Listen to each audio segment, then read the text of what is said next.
I am the Tofu Golem. Please enjoy the video. In this video, I will explain how to cook a T-bone on a Blackstone griddle. First, let's get ready. Pat your T-bone dry with paper towels. This helps achieve that fantastic crust. Then, season it generously with salt, pepper, and your favorite steak rub. Finally, preheat your Blackstone griddle to a medium-high heat, around 400 to 450 degrees Fahrenheit, ensuring it's ready for action. Now for the exciting part. Carefully place your seasoned T-bone directly onto the hot griddle. For a beautiful medium rare, cook it for about 3 to 5 minutes on each side.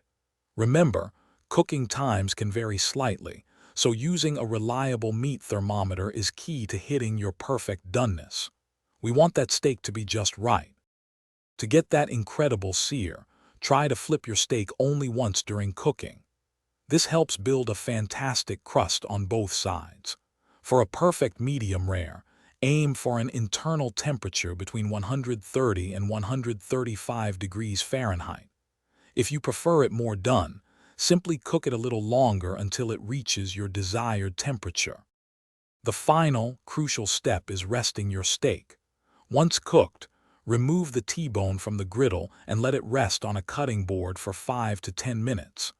This allows all those delicious juices to redistribute, ensuring every bite is incredibly tender and flavorful. Then, slice against the grain and enjoy your perfectly cooked T-bone. Thanks for watching. Consider subscribing if we helped you today.